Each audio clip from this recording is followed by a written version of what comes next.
Alors, on est dans notre... ça y est, on a fait 40 jours de prière ensemble, du lundi au vendredi depuis quelques semaines, et puis il nous reste 3 semaines. Alors, c'est vraiment... Tu peux mettre l'autre, s'il te plaît? 40 jours sur 55, il nous reste 15 jours ensemble pour... Enfin, c'est déjà extraordinaire ce qui est en train de se passer. Je veux vraiment proclamer qu'on est dans une saison... divine. Alors, toutes les saisons, c'est un peu galvaudé comme mot, le mot saison spirituelle, mais je trouve qu'en ce moment, il y a une saison fraîche. Il y a la manne qui tombe tous les matins et je disais, j'ai été surpris. Jeudi matin, on était là à 6h30 pour vous encourager à venir aussi le jeudi matin. Je priais et au fond de mon cœur, à chaque fois on termine la réunion, on demandait à quelqu'un de prier pour que dans la journée, on soit des témoins et qu'il se passe des choses dans nos vies. Et je vous témoigne juste de ça. Je l'ai témoigné aussi dans le groupe Abba de prière, mais tout le monde n'y est pas, donc je vous le témoigne ce matin. Et vraiment, je ressentais dans mon cœur, de la part du Saint-Esprit, il va se passer quelque chose aujourd'hui. Prie pour qu'il y ait des rencontres, des connexions divines. Prie pour que l'atmosphère change autour de chacun d'entre nous. Et je dis à Mika, notre jeune frère qui est là, je lui dis, bah, tu veux bien prier pour nous, pour qu'il y ait une différence aujourd'hui, pour qu'on soit les témoins. Et alors qu'on prie, on termine ces moments. Je suis en train de réaliser tout ce que j'ai à faire dans la journée, tout ça, et je prie en même temps que Mika. Je dis, Seigneur, bénis ce moment, bénis le SMS que je dois envoyer à la mairie, bénis ci, bénis ça. Et puis, vous savez qu'on a à cœur d'agrandir le bâtiment, il y a toute une sorte de choses administratives qu'il faut voir, on vous tiendra au courant, mais donc comment agrandir, comment voir les bonnes personnes, c'est pas toujours simple l'administration, vous savez, enfin vous connaissez ça aussi dans vos vies. Et je dis, Seigneur, tu vois, il y a une personne qui m'avait dit il y a 3 mois, envoyez-moi le dossier, mais je me suis dit, on n'a pas eu le temps, on n'a pas pris le temps, et puis en 3 mois, il se passe des choses, est-ce que cette personne, elle va encore penser à moi? C'est une personne politique assez reconnue. Et je dis, Seigneur, bon. Et je vois Timothée, je croise Timothée, et je lui dis, Timothée, il faut vraiment qu'on arrive à recontacter cette personne. Il me dit, ah ouais, ça serait vraiment important, là, ça serait le top. Et puis je dis, moi, le Seigneur, on a prié. Euh, je passe toute la journée, je travaille, tout ça, et puis je me dis, bon, ben, Seigneur, c'est quoi déjà son adresse? Comment je vais la retrouver? Je dis, bon, ben, je travaillerai ça demain. Et je termine la journée, il est à 19h, on est invité dans une maison aux Isambres. Je suis avec Marco, Suzanne, parce qu'on fait partie de l'association L'amitié entre juifs et chrétiens. Et donc, je vais là-bas, dans une maison où il y a environ 5-6 personnes d'obédience juive, et je commence à les saluer. J'en connais certains je ne les connais pas. Il est tard, j'avais pas envie d'y aller. Marco, je ne l'ai pas dit, mais j'avais vraiment pas envie d'y aller.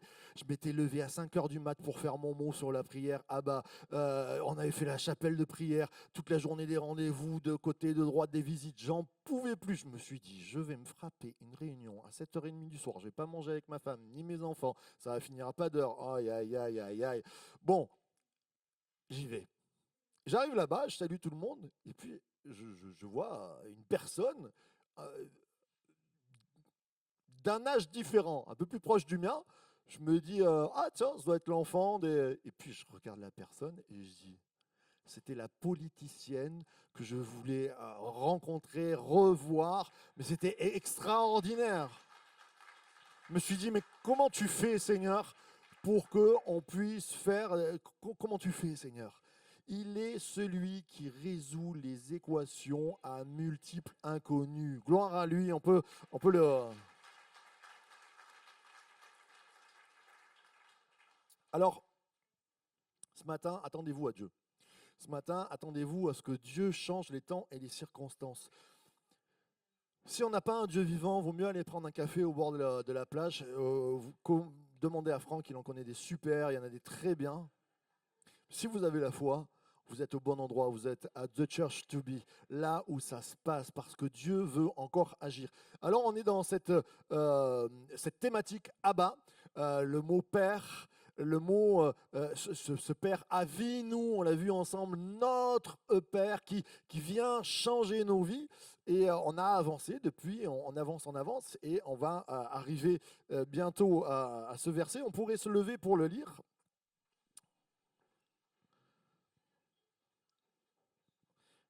Donc oui, il change un peu, c'est une version modifiée par mes soins. Je l'ai retraduit parce que quelquefois, de traduire un petit peu différemment, ça nous fait réfléchir à ce que Dieu veut faire, et j'ai essayé d'être au plus près de la pensée du texte. Notre Père, dans les cieux, on peut le dire ensemble, que ton nom soit sanctifié, que ton royaume vienne, que tes décisions soient accomplies dans le ciel et sur la terre.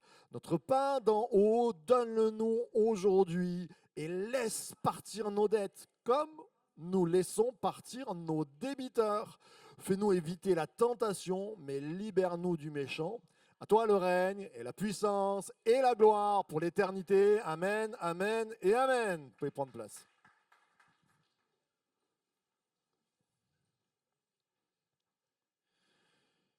Alors, le titre de ma prédication aujourd'hui, c'est « Laissons partir ». Laissons partir nos débiteurs, comme nous aussi nous pardonnons à ceux qui nous ont offensés. Ça, c'est la phrase que vous connaissez par cœur. Comme nous aussi nous pardonnons à ceux qui nous ont offensés. Je l'ai traduit par comme nous aussi nous laissons partir nos débiteurs. Et on va essayer de travailler ensemble sur cette question du pardon. C'est pas toujours simple. On en a parlé. Et Alexandra avait fait une super prédication il y a quelques mois sur le pardon. Elle a parlé la semaine dernière de Dieu qui nous pardonne dans nos vies, mais maintenant, c'est à nous de prendre le relais et de pardonner, nous, dans nos vies, à des personnes. Et ce sont des questions qui viennent un peu impacter nos vies. Ce n'est pas toujours si simple. Comment je pardonne? Je pardonne à qui? Je pardonne à quel point? Des fois, on dit je pardonne, mais j'oublie pas. Je l'ai entendu en prédication la dernière fois. Est-ce que c'est juste de dire je pardonne mais j'oublie pas? Il y a des fois, en fait, il y a un mélange dans nos vies de toutes les expériences qu'on a vécues et de la parole de Dieu. Et des fois, la parole de Dieu, elle n'est pas facile à appliquer. C'est pas toujours simple d'appliquer la parole de Dieu. Comme je dis souvent, la chose la plus facile, moi pour moi, hein, qui est applicable, c'est la dîme, par exemple. Mais vraiment, la dîme, tu prends une part de ton... Moi, je compte 10% de ce que je gagne, je le donne à Dieu. C'est hyper facile. Eh bien, la dîme, c'est déjà un problème. Alors, quand ça touche le pardon de quelqu'un qui t'a fait du mal, mais c'est hyper compliqué. C'est plus facile de mettre de côté de l'argent. Enfin, je pense. Tu prends, tu mets. Pardonner, ça vient toucher nos entrailles. Pardonner, ça vient toucher des expériences qui nous ont... Et là, comme pour la dîme d'ailleurs, c'est très intéressant. Pour la dîme, quand on n'a pas trop envie de la donner, on essaye de refaire une doctrine, une théologie, on essaie de s'adapter. Oui, mais la dîme, c'est l'Ancien Testament, et puis dans le Nouveau Testament, on donne plus rien, c'est la grâce. Ouais, si tu veux. C'est pas ça. Mais euh, pareil pour le pardon. Je trouve que quelquefois, on s'adapte à une pensée qui nous est propre pour nous arranger avec le pardon que Dieu veut que l'on ait dans nos vies. Et on s'adapte, on prend un peu des pensées du monde qui peuvent être bonnes, hein, la philosophie, toutes ces choses-là, mais quand ça ne nous arrange pas, alors on louvoie. Ce matin, je voulais voir avec vous, je vais vous dire, Dieu n'est pas fou. Dieu ne va pas nous demander des choses qui nous font du mal, mais quand il nous parle de pardon, c'est pour nous libérer. Quand il nous parle de pardon, c'est pour faire du bien à nos vies. Et quelquefois, comme disait Socrate, les remèdes les plus amers sont les plus efficaces, mais quelquefois, c'est un peu dans l'amertume qu'on parle de pardon. Et j'aimerais que c'est une clé. Le Notre Père, c'est une prière que Jésus nous a laissée. S'il nous parle de pardon à l'intérieur, c'est qu'il y a une importance pour nos vies. C'est qu'il veut libérer nos vies, c'est qu'il veut nous faire avancer, c'est qu'il veut un projet où on ne rate pas la cible. Je vous rappelle que le mot péché, c'est rater la cible. Tout autour de nous, le diable et les épreuves, des fois, font que ça tord notre vision. Et Dieu dit, je veux que tu sois heureux dans ta vie. C'est ça le projet de Dieu. Je veux que tu croises, que tu multiplies, que tu sois joyeux. Amen, que tu sois dans la paix, que la joie du Seigneur soit ta force. C'est tout ça. Et ça ne vous emballe pas, hein? Bon, ok. Le projet de Dieu, c'est que vous soyez en pleurs, dans la peine, tragiquement... non, c'est que vous soyez dans la joie. J'aimerais entendre un grand amen. Amen. Bon, ça va. Alors, comment je pardonne? Quelquefois, il est plus facile, je réfléchissais, de pardonner un voleur, par exemple, qui t'a cambriolé, que de pardonner un frère qui t'a fait un mauvais coup. Moi, c'est toujours comme ça. Il y a des gens, ils te font du mal, ils sont en colère, tu croises quelqu'un dans la rue, il est en colère, il t'en tire une, il te met une claque. Bon, t'es pas content, je comprends, mais tu te dis, ouf, je le connais pas. Il y a pas de... Mais quand c'est un ami qui te fait un mauvais coup, quand c'est un frère ou une sœur, waouh, avec tout ce que j'ai fait pour lui, ça, c'est ma phrase de pied noir, tu sais. Avec tout ce que j'ai fait pour lui, ma parole, tu sais, la vérité. Euh, mais c'est vrai, on a des sentiments, on a des attaches. Je sais plus quand il y a un attache qui saute, waouh, comment on va gérer ça? Eh bien, Dieu veut qu'on puisse gérer ça. Le Notre Père, la prière du Notre Père, elle va parler de ça. Alors, on va le voir ensemble. J'aimerais qu'on puisse afficher la traduction en grec. Donc, comme nous aussi nous pardonnons à ceux qui nous ont offensés, ça commence le verset en grec. Pour ceux qui font un peu de grec, c'est bien, vous notez. Je sais qu'il y en a qui aiment aller de l'avant. Et c'est bien os kai, c'est-à-dire comme, kai c'est et os, un peu comme, voilà. Comme de même que. D'accord? Le verset va commencer en disant comme de même que, c'est-à-dire qu'il suit. C'est bien, ça m'a été dit cette semaine et on m'a dit est-ce que tu vas parler de ça? Mais bien sûr, ce verset suit l'autre, celui qu'on a vu la semaine dernière. En gros, dans la vieille traduction, pardonne-nous nos offenses comme nous pardonnons. C'est-à-dire qu'il y a une action préalable, et on l'a vu ensemble, de Dieu qui nous pardonne, nous allons vers Dieu, il nous pardonne, et la suite de ce verset, c'est comme. C'est-à-dire qu'il va y avoir un enchaînement, il y a une relation, il y a une connexion. Je pense que, et c'est là la connexion, on va le voir ensemble, tu ne peux pas bien pardonner si tu n'as pas été pardonné, si tu n'as pas reçu le pardon de Dieu, si tu n'as pas reçu l'action de Dieu. On va le voir ensemble. Emeis, nous, vous l'avez appris bientôt, ce mot, nous, vous pouvez le lire. Et là, on est à Fekamen, c'est-à-dire la racine, c'était le titre de la prédication de ma chère Alexandra, à Fiaimi, à Fekamen. Ce mot, à Fiaimi, on l'a traduit par pardonner. Oui, c'est pas faux, mais dans la pensée, c'est pardonner en laissant partir. Tu laisses aller, tu relâches. C'est même le mot pour utiliser pour le mot divorce. Wow, intéressant. Répudiation. Qu'est-ce que ça vient dire dans nos cœurs? On va le voir ce matin. Et puis, ça finit par tois, ophelemateis, emon, c'est-à-dire, tu dois, en gros, comme de même tu nous as pardonné, nous aussi, on va laisser partir. Et comme ceux qui nous ont offensés, ben c'est le mot, c'est débiteur, c'est-à-dire qu'ils ont une dette envers nous. Et on va voir qu'est-ce que ça veut dire. Qu'est-ce que le débiteur? Qui sont les débiteurs dans nos vies? Ok? Ça va? Je sais, c'est du grec, je vous ai un peu perdu. Donne un coude à ton voisin, c'est le moment de se réveiller, dis-lui.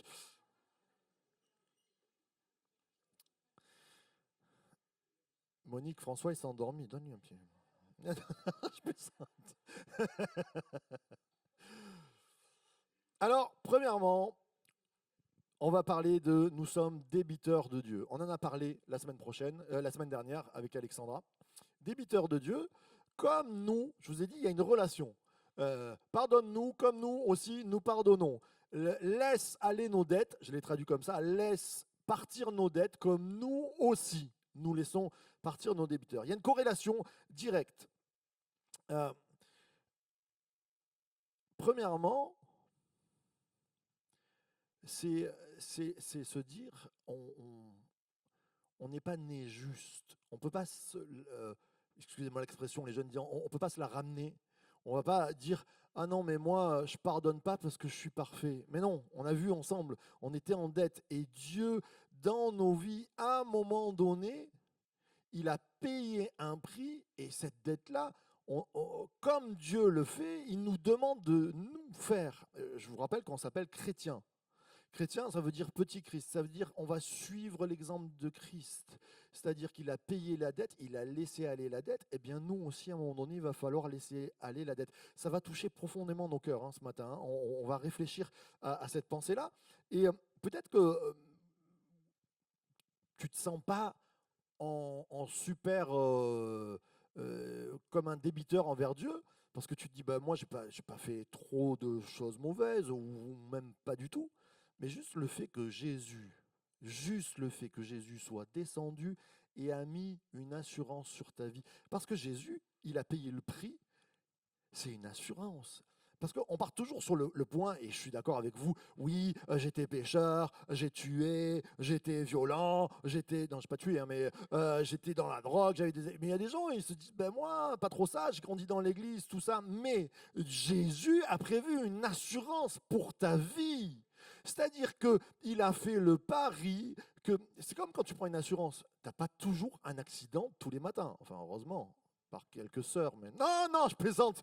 C'était, ouh là là là là, juste après la journée internationale des droits de la femme. Marc, tu prends tellement de risques, c'était une mauvaise blague, excusez-moi. C'était pour vous faire réagir. Euh, Là, on est mal. Mais on a une assurance. Christ a payé le prix parce que notre nature, un jour ou l'autre, va se rater, va se tromper, va se rater de but, ne va pas aller jusqu'au bout. Et le Christ, même si tu vas bien en ce moment, il y a un prix qui a été payé. Jésus qui s'est rendu humain, qui est passé par la case bébé pour venir nous visiter, qui est mort à la croix. Il donne sa vie, il donne tout. Rien que pour ça, même si tu étais parfait, ce qui, je ne crois pas, il n'y en a aucun au milieu de nous qui soit parfait, mais même si on était parfait, il y a une dette parce que Jésus a payé l'assurance. Vous comprenez ce que je veux dire? C'est juste énorme. Son amour qui s'est déployé, c'est une dette. Tu sais, quand quelqu'un t'invite chez lui et qu'il te fait un super bon repas, tu n'es pas obligé de le réinviter, tu n'es pas obligé de l'aimer, mais quand même. C'est dans la nature humaine de se dire, il m'a béni, je suis en dette de bénédiction. Vous comprenez là? Et au-delà de le Seigneur m'a sauvé de ma galère, il y a une dette d'amour qui est énorme. C'est Jésus qui vient s'embêter, il descend du ciel pour vivre avec nous, pour galérer, pour souffrir, dire je suis l'assurance parfaite pour toi, mais on est en dette d'amour. Cet amour, moi, ça me touche. Je me dis, wow, Jésus, même si j'avais été parfait, je le suis presque, mais même si je l'avais été, je serais en dette d'amour envers lui. Et au-delà de ça, je ne le suis pas. Au-delà de ça, il y a des problèmes dans ma vie. Au-delà de ça, j'ai connu des moments où j'étais en down, où je ratais le but de ma vie et où j'ai saisi la main de Jésus en disant, tu as payé la dette pour moi, sors-moi de ces problèmes. Alors oui, on est en dette. Oui, nous sommes débiteurs de Dieu. C'est un exemple de pardon et d'endurance. C'est face à l'offense, ça vient plus loin.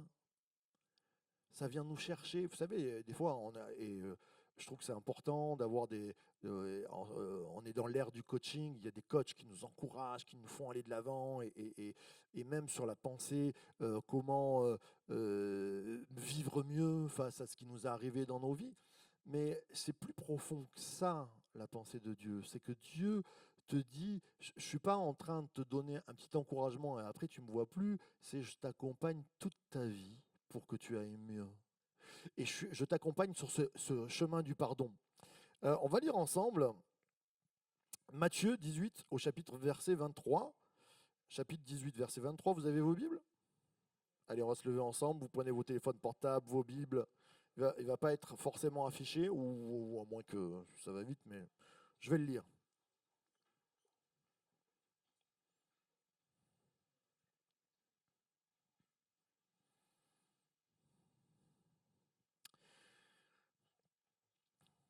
Matthieu chapitre 18, verset 21. Allez, j'écoute les pages tournées, vous pouvez prendre le temps. Matthieu chapitre 18, verset 21.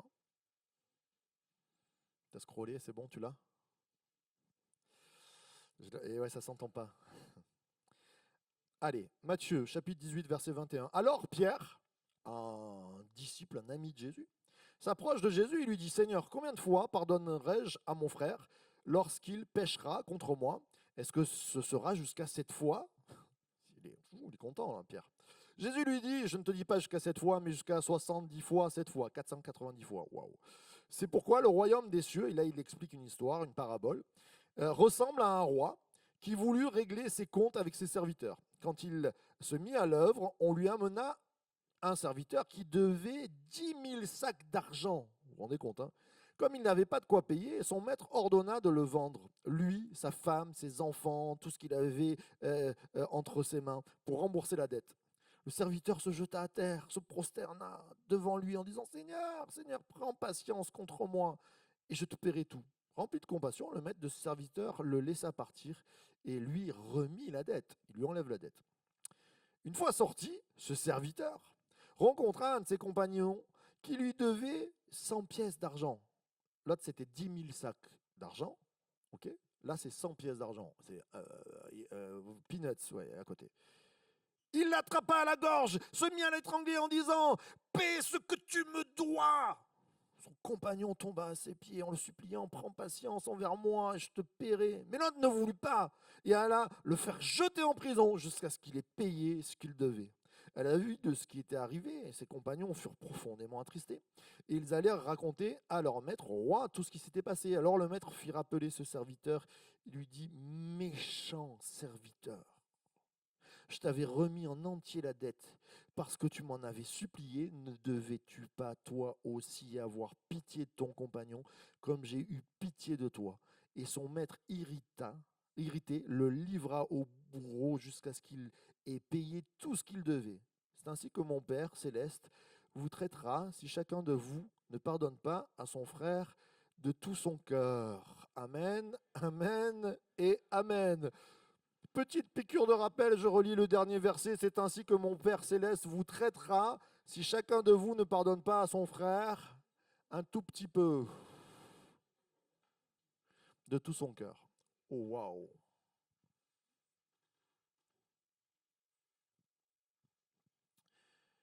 Mes frères et sœurs, là, on est sur le chemin de la bénédiction. Je le prends à l'inverse. Ce gars-là, si vous remettez dans l'histoire, il reçoit une bénédiction, c'est-à-dire le roi paye la dette. Il dit: il n'y a plus de dette. Comment ça se passe? Il s'est raté dans la vie. On ne sait pas trop, mais il s'est raté. Ça arrive de se rater. Peut-être qu'il a fait exprès, peut-être qu'il était mauvais gestionnaire. Il s'est raté. 10 000 sacs, c'est énorme. Des fois, dans la vie, on se rate. Il vient vers le roi et le roi dit: maintenant, il faut que tu payes. Et lui se jette. Cette action est très belle, hein. Il se met à genoux. On appellerait ça je ne sais pas comment on pourrait dire, la repentance. C'est-à-dire, il se dit: il comprend dans sa tête, ça va mal là, je ne vais jamais pouvoir payer. Je me mets à genoux devant le roi, je me repens, je dis: non mais s'il te plaît, parce que sa dette, elle n'inclut pas que lui, elle inclut tous ses biens, elle inclut sa famille, sa femme, ses enfants. Vous savez, quand on est en dette, des fois, quand le péché, parce qu'on va parler de dette face au péché, quand le péché vient toucher nos vies, ça ne touche pas que nos vies. Ça vient toucher nos biens, ça vient toucher nos enfants, ça vient toucher notre couple. Des fois, il y a des choses qui viennent affecter. On n'a pas fait attention, peut-être que c'était un accident, peut-être que volontairement, on s'est mis dans quelque chose. Et le plus facile, c'est de voir, par exemple, l'addiction. Mais je dis, il n'y a pas que les addictions, mais par exemple, l'alcool, qui est un fléau quand même. Je ne dis pas qu'il ne faut pas boire d'alcool, j'en bois, mais avec modération, pas d'ivresse. Mais quand ça commence à toucher et impacter des vies, les gens perdent leur santé, perdent leur travail, perdent leur couple, perdent leur famille et ils se retrouvent tout seuls jusqu'à la mort. Eh bien, tout, la parole de Dieu nous dit: le salaire du péché, c'est la mort. C'est-à-dire qu'à un moment donné, il y a des choses qui viennent impacter nos vies et qui vont engendrer du mal sur nous et sur les autres. Cet homme-là se repent et le roi dit: ok, c'est bon. C'est pas tu me rembourses, c'est je t'enlève la dette. C'est énorme. C'est je t'enlève la dette. Et il croise un ami à lui qui lui doit mais 1000 fois moins et là, il se met dans une... Vous avez vu comme il fait? Il le prend au cou. Il y a une violence. Il le prend au cou et lui dit: tu vas me payer, je te mets en prison. Et Dieu de dire: attention, si vous traitez comme ça les gens qui sont face à vous et que vous ne pardonnez pas, de tout votre cœur, j'aime pas cette phrase, pourquoi il a mis de tout votre cœur? Ça m'embête profondément que tu aies mis ça, Seigneur. Eh bien, on passe à côté de la bénédiction, on passe à côté de la cible, c'est-à-dire qu'on pêche. Et quand on vit dans le péché, le salaire du péché, c'est la mort. Waouh, Seigneur. Alors, je ne vais pas partir sur ce texte-là, mais quand même, il y a une importance. Pourquoi Jésus va nous parler de ça et pourquoi ça revient dans le Notre Père? Comme nous aussi nous pardonnons. C'est-à-dire que Dieu a pardonné nos vies, de grandes dettes, de grands problèmes. Et il a tout fait, il a donné Jésus, comme j'ai dit, mais combien on pourrait témoigner? Des fois, on était, excusez-moi l'expression, à la ramasse, on était des tocards, on était le dernier sur qui il fallait miser. Et pourtant, Dieu a relevé nos vies. On sait. Et quand quelqu'un est venu nous prendre des choses, on n'est pas arrivé à pardonner. Aïe, aïe, aïe. On va essayer de pardonner ce matin. Mais comment ça se passe? Maintenant, je mets un petit bémol sur comment on pardonne à tous, comment on fait, tout ça. Alors, pardonner à tous, Dieu pardonne à tous. Le roi, dans cet exemple, il n'y a pas marqué, il y a un tel serviteur qui est pardonné ou pas. La dette, elle est remise pour tous ceux qui se sont repentis. La vraie dette est remise à celui qui se met à genoux devant le roi et dit, je t'en supplie, j'ai fait des erreurs, change mon avenir, agis en moi. Je crois que c'est important. Le pardon s'actionne par la repentance. Le pardon de Dieu, vous êtes là toujours avec moi? Le pardon de Dieu dans nos vies ne peut pas s'actionner si je ne me repens pas. C'est-à-dire si je me dis, oh, j'ai fait du mal. Au revoir Jésus. Et ça ne marche pas comme ça. Le pardon dans nos vies de Dieu, c'est je m'arrête. Eh bien, comme nous, si nous pardonnons, maintenant il y a cette précision. C'est-à-dire que si la personne qui t'a fait du mal ne se repent pas de son mal qu'elle t'a fait, il n'y a pas de processus de pardon. Je suis désolé de dire ça. Enfin, on va avoir un processus, hein. C'est peut-être pas le bon mot. Mais le pardon ne peut pas être appliqué. Comme Dieu ne peut pas nous pardonner si on ne se repent pas, je ne crois pas qu'on puisse pardonner réellement à des gens qui ne se repentent pas. Ça, c'est vraiment. Je n'ai pas souvent entendu dans les églises, mais je crois qu'on doit pardonner. Et pardonner, c'est différent d'aimer. Aimer, Dieu aime le pécheur même s'il ne se repent pas. Dieu t'aime même quand tu es dans le mal. Mais il te pardonne quand tu te repens. Ok? Logique? Pareil, nous devons d'aimer même nos ennemis.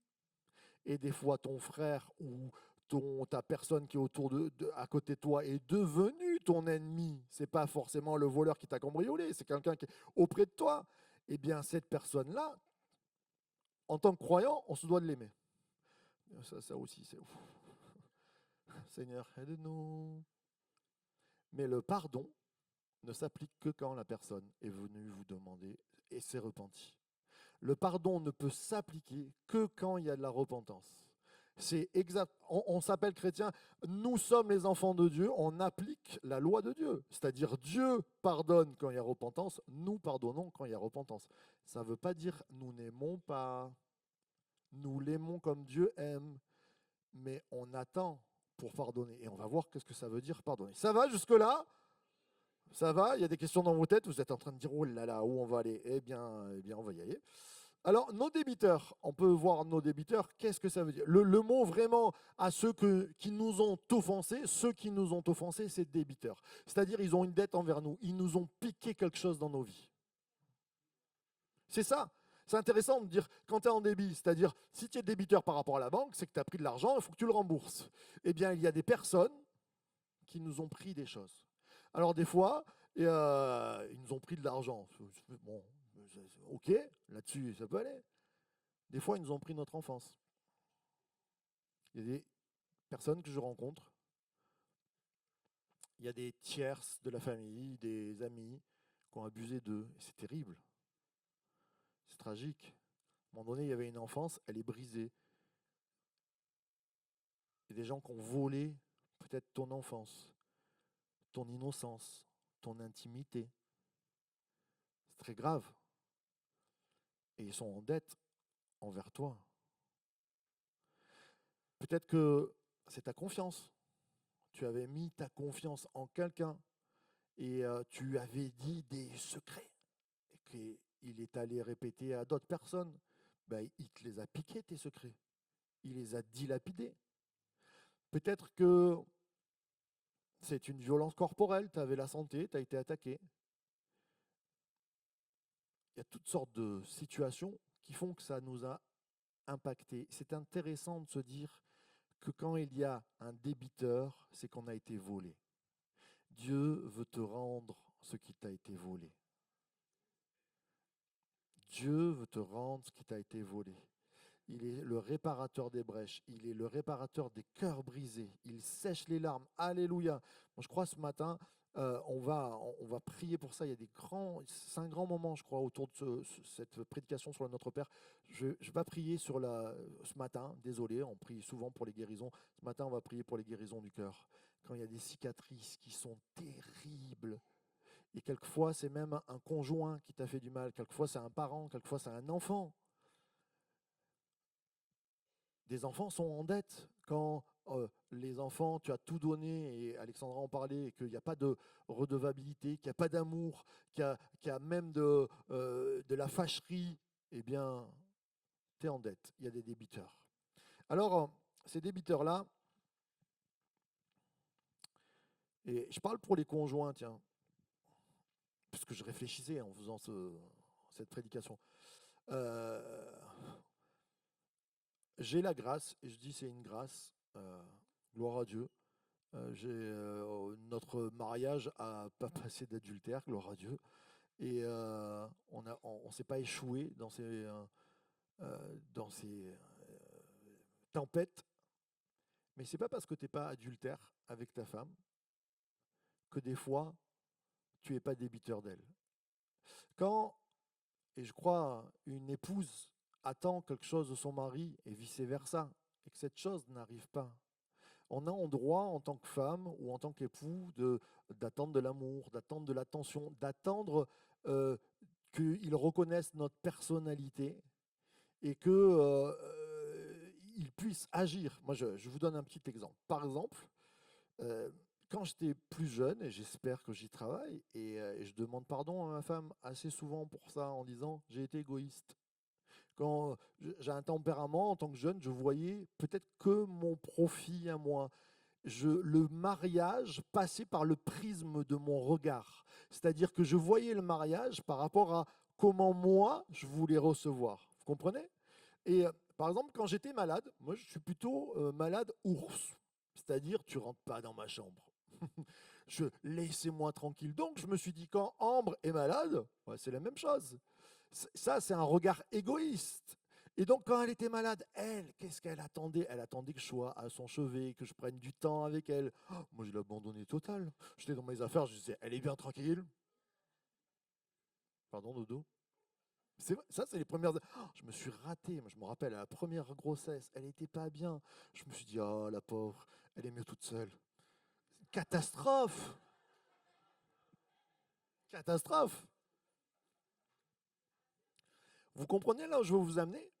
C'est qu'on n'a pas été en adultère. C'est qu'à un moment donné, par ma façon de vivre, je ne lui ai pas donné ce qu'elle était en attente de recevoir. Et sur plein d'autres choses, par exemple, ranger les chaussettes. Et là, on est en débiteur. Qu'est-ce que nous devons faire? Eh bien, il y a cette action, moi en tant que débiteur, je vais devoir aller réparer, je vais devoir me repentir et je vais devoir dire, écoute chérie, je me suis trompé là-dessus, on va agir autrement. Quelle est l'action? On pourrait prendre, c'est dans Luc 19, il nous est parlé de Zachée. Zachée va dire, Jésus lui parle et lui dit, il faut se convertir, il faut avoir une vie transformée. Zachée dit, se tenant devant le Seigneur, voici Seigneur, je donne aux pauvres la moitié de mes biens, et si j'ai fait tort de quelque chose à quelqu'un, je lui rends au quadruple. Puis il faudrait que je range mes chaussettes, mes chemises, mais tout. Mais c'est ça la vie. Si tu veux que ton couple aille bien, là je passe de l'autre côté. D'accord? Comme nous remettons aux débiteurs. Mais des fois, on est débiteurs nous-mêmes. Il va falloir qu'on rende pas simplement la vraie repentance, mes frères et sœurs. C'est pas une repentance de oh j'ai fait une bêtise, hein, désolé, et puis on recommence la même chose. La vraie repentance, c'est 4 fois tu payes.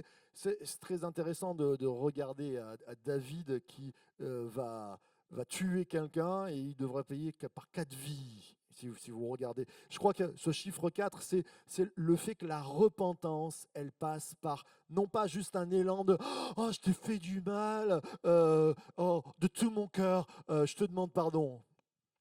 Tu sais pas que et tu commences à critiquer et à refaire du mal. Non, 4 fois, ça veut dire que tu vas revenir une fois sur ton action. 2 fois, tu vas travailler, ça va s'imprégner en toi. Et je pense que le chemin du pardon, vos débiteurs, c'est pas juste une action de oh, je t'ai fait du mal, je te demande pardon. C'est au fond de leur cœur, il y a un vrai changement. C'est là qu'on peut pardonner. Nos débiteurs, ou quand on est débiteur, c'est un profond changement. La repentance, c'est pas juste de pleurer. Pleurer, excusez-moi les frères et sœurs, mais ça ne change pas la donne de pleurer. Il y a des fois des gens qui se mettent à pleurer à toutes les 5 minutes et on se dit « Oh, le pauvre, il est touché ». Mais non, c'est l'action qu'il y a derrière. Ce n'est pas tes larmes qui vont... Oui, c'est important, mais c'est quelle est l'action? Ce n'est pas que les mots. Les mots doivent être comme ceux de Dieu. C'est-à-dire quand je dis, j'agis, je mets quelque chose. Et toi, où tu as tes débiteurs, eh bien, tu es en droit d'attendre un pardon qui est une vraie demande de pardon, c'est-à-dire des actions concrètes qui viennent remettre les choses en place.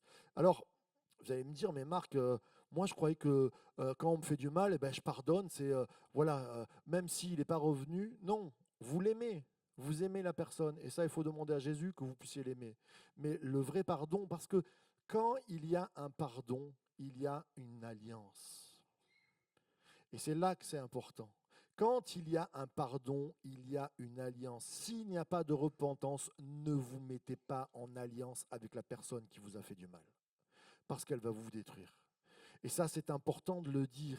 Notre Père comprend, comme nous aussi nous pardonnons, Dieu, quand tu nous as pardonné, on s'est repenti, on fait des actions dans nos vies, ça peut recommencer, ou Alléluia, Seigneur, tu vas m'aider à ne pas recommencer. Bien, c'est pareil. Bien sûr qu'on prend un risque que ça peut recommencer avec la personne qui nous a fait du mal, mais il y a une vraie repentance. Et c'est là que le pardon peut commencer à agir. Ça va, vous êtes toujours avec moi? Alors, je vais au dernier point, je vais demander au guitariste ou au pianiste de venir. Ah, il n'y a pas le titre, il a sauté. Bon, c'est pas grave. Comme nous, laissons partir. Afi et Amy, laissez partir. Le dernier titre c'était briser l'alliance de l'offense. Mon dernier point, c'est vraiment briser l'alliance de l'offense. Quand tu es offensé, quand on te fait du mal, il y a une autre alliance qui vient prendre l'alliance de l'amitié, l'alliance du couple. C'est l'alliance de l'offense. C'est-à-dire que ça va te souder, non pas à la personne, mais à l'offense. Ça va te souder au mal qu'on t'a fait. Et quelquefois, il y a des choses, par exemple, quand on a été abusé, quand on a été souillé, quand on nous a fait du mal, on n'est plus en alliance avec la personne qu'on aimait, mais on est en alliance avec la douleur. Vous êtes d'accord avec moi? Et on peut baisser un peu le piano, s'il te plaît? Merci. Et dans cette alliance-là, eh bien, Dieu veut qu'on brise cette alliance de la douleur. L'action de Seigneur, comme nous laissons, et c'est pour ça que quand on dit comme nous pardonnons à ceux qui nous ont offensés, le mot pardonner, il est tellement galvaudé, on ne sait plus où on en est, comme nous laissons partir, il y a une action qui se fait. C'est-à-dire que la repentance même ne pourra pas être faite si vous ne laissez pas partir à un moment donné. Afiaimi, le mot, on l'a vu au début, ça veut dire divorce. Vous n'allez pas divorcer avec la personne, vous allez divorcer avec l'offense. Et ce matin, dans notre cœur, on a tous été offensés au moins. Des fois dans des situations où on a fait confiance avec des amis, avec des frères. Et c'est encore plus dur quand c'est les gens qui sont proches de nous. On a des cicatrices sur le cœur. Et qu'est-ce qui reste quand on voit l'autre personne? Vous croisez l'autre personne, vous ne voyez plus l'amitié que vous avez avec lui. Vous ne voyez plus la personne qu'elle est. Vous voyez votre cicatrice qui est en train de souffrir. Et Dieu utilise ce mot afi eimi qui veut dire pardonner, mais qui veut dire laisser partir. C'est-à-dire comme un bateau qu'on laisse partir. Parce que Dieu remplit nos vies, on va commencer à laisser partir, même si l'autre ne s'est pas repenti. L'offense, on va la laisser partir. On laisse partir la dette peu à peu. Et c'est ça que Dieu veut faire dans ta vie ce matin. C'est-à-dire là où tu as été massacré, là où tu as perdu la confiance, Dieu veut te dire, je veux cicatriser en laissant partir. Et puis il y a ce mot divorce. Et c'est pour ça que je disais, il veut briser l'alliance de l'offense. Tout est une question d'alliance avec Dieu. Pourquoi on se fait baptiser? Parce qu'il cherche une alliance avec nous. Se faire baptiser, c'est dire je fais alliance. Pourquoi Dieu agrée les mariages? Parce que le mariage est une alliance entre un homme et une femme. C'est pas, excusez-moi, mais le concubinage, le truc, on est ensemble, on est à la colle, c'est pas une alliance, ça. Et ça peut pas construire. Dieu a fait une alliance avec nous de sang. C'est-à-dire qu'il a donné Jésus à la croix pour dire je donne ma vie contre ta vie. Je fais alliance, on est unis afin que tu sois une nouvelle créature. C'est ça qui permet qu'on soit une nouvelle créature. Et il veut briser l'alliance de l'offense. C'est-à-dire, quand tu es attaché à ta cicatrice, plus qu'à la personne qui devrait, le Seigneur veut te dire, on va faire un divorce avec l'offense ce matin. On va faire un divorce avec l'offense parce que c'est toi qui souffres et tu as la double peine. Des fois, tu as les gens qui ne se repentent pas et en plus, tu souffres encore. Et c'est terrible ces moments-là. Le Seigneur veut te dire, on va laisser aller, on va divorcer. Et quand tu pries, vous savez, il y a ce verset qui dit, c'est pas contre la chair et le sang que nous prions, mais c'est contre toutes les dominations, contre ce qui fait la guerre à nos âmes. Tu ne dois pas divorcer des personnes qui t'ont fait du mal. Tu ne dois pas briser l'alliance, enfin briser ces gens-là. C'est briser l'offense qui est sur ton cœur. Et ce matin, quand on va prier et dire Seigneur, pardonne-nous, comme nous aussi nous pardonnons à ceux qui nous ont offensés, comme nous aussi nous laissons partir les débiteurs. C'est-à-dire, Seigneur, ça ne m'appartient plus. Et je sais que s'il ne vient pas se repentir, il n'y aura jamais un pardon concret qui va s'établir. Mais moi, je veux déjà faire l'action de la relation. Vous savez, Dieu, et c'est ça qui est important, Dieu n'a pas attendu qu'on se repente pour venir. Heureusement! Tu t'imagines s'il se disait avec Jésus, bon, tu descends quand toute la terre se repent. Ben, il ne serait jamais venu.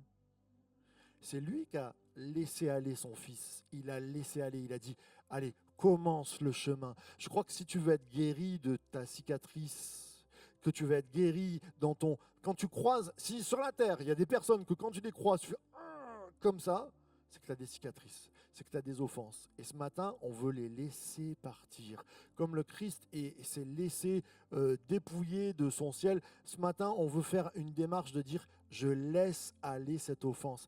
Ça, c'est pas nous, c'est avec l'aide de Dieu qui nous donne un élan, parce que le Saint-Esprit, c'est comme un vent qui va pousser. Et vous allez voir qu'il va y avoir des repentances des personnes qui vous ont fait du mal. Parce que quand tu déclenches ce processus de laisser aller, de dire je divorce avec l'offense et non pas avec la personne, je prie pour cette personne. Et ce matin, quand on va venir sur le devant, c'est je prie pour cette relation brisée, je prie pour ceux qui m'ont fait du mal, je prie pour ceux qui m'ont volé dans ma vie, qui sont en débiteur contre moi. Seigneur, je laisse aller cette cicatrice. Vous allez voir, des grandes choses vont se passer. On peut se lever ensemble?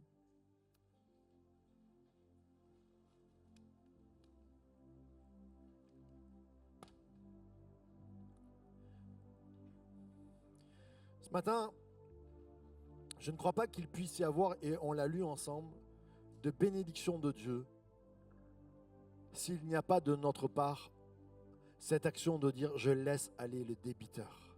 Seigneur, je veux ne plus m'en occuper. Comme vous aussi vous pardonnez, comme vous aussi vous laissez aller. Le Christ, le Dieu le Père a laissé aller son Fils pour que nous soyons pardonnés. Ce matin, il y a une action dans nos vies. Et je ne vais pas faire un appel sur le devant, parce que c'est tellement intime.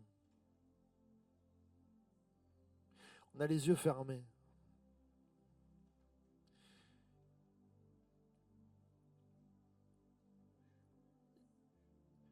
On va faire une action concrète ce matin. S'il y a des personnes qui t'ont blessé dans ta vie et que tu as encore des cicatrices qui font mal, qui sont ouvertes, si quand tu croises encore ces personnes, il y a du froid dans ton cœur et que ça ne va pas, si tu grimaces encore en pensant à ces choses-là, ce matin, lève ta main vers le Seigneur et moi je ne regarde pas. Et je suis le premier. Moi, il y a des relations avec des amis qui se sont brisées que je veux laisser aller ce matin. ces offenses qui m'ont fait du mal. Je ne veux pas être prisonnier ce matin, mais je veux prier comme Jésus nous le demande. Je laisse aller ces débiteurs. Et quand tu lèves la main, il y a une guérison qui vient prendre place en toi. C'est peut-être une guérison par rapport à l'enfant, c'est peut-être par rapport à ton couple, c'est par rapport à ce que tu attendais et qui ne s'est pas passé. Il y a des situations qui sont tellement compliquées, qui viennent nous toucher. Et alors que tu lèves la main, le Seigneur vient agir dans ta vie. Le Seigneur vient, voit ce geste comme un au revoir. Quand tu lèves ta main, c'est un au revoir à ton offense, un au revoir à cette alliance de douleur pour une alliance de paix et de joie. Un au revoir comme si tu disais, elle s'en va, je laisse aller. Alléluia. Notre Père, tu es notre Père, tu es notre Avinu. Tu es un bon papa. Seigneur, nous levons la main pour toutes ces situations qui nous font grimacer, pour toutes ces situations qui nous font du mal, pour toutes ces situations encore qui nous impactent alors qu'elles sont vieilles et anciennes. Et comme nous levons la main, nous disons, Seigneur, nous voulons laisser aller ces douleurs, nous voulons laisser ces débiteurs, nous voulons prier même pour ces personnes qui nous ont fait du mal, en te demandant, Seigneur, qu'elles puissent un jour se repentir, qu'elles puissent revenir et qu'elles puissent elles aussi être guéries. Mais Seigneur, nous aussi, nous voulons laisser partir cette dette. Amen.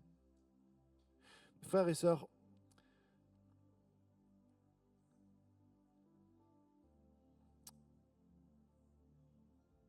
je sens au fond de mon cœur qu'il y a des gens qui ont besoin de prière. Et parce que tu as besoin de d'épancher ton cœur. Vous savez, on est en famille. Je vais demander aux anciens de venir avec moi et on va prier. Peut-être que vraiment, il y a ton âme qui a mal ce matin et tu te dis, j'aimerais tellement prier avec quelqu'un. Alors on va le faire ce moment-là. Ce n'était pas prévu, mais viens sur le devant. Si tu as besoin de consolation, si tu as besoin de laisser aller et que tu n'y arrives pas, et on le fait ensemble. On a les yeux fermés, on va chanter ce chant qui dit « Je m'abandonne ». Mais je crois qu'on a aussi besoin, c'est ça, ma maison sera appelée une maison de prière, c'est une maison de consolation. On n'est pas là en train de te juger, on ne veut même pas savoir ce qui s'est passé dans ta vie, mais tu veux prier ce matin avec nous, alors viens sur le devant. Alors qu'on prend ce chant qui dit « Je m'abandonne », n'hésite pas, c'est ton moment, c'est ta minute, c'est dans ta famille, c'est ta consolation. Viens sur le devant, on prie ensemble, on va pleurer ensemble, on va revenir à Dieu. Alléluia.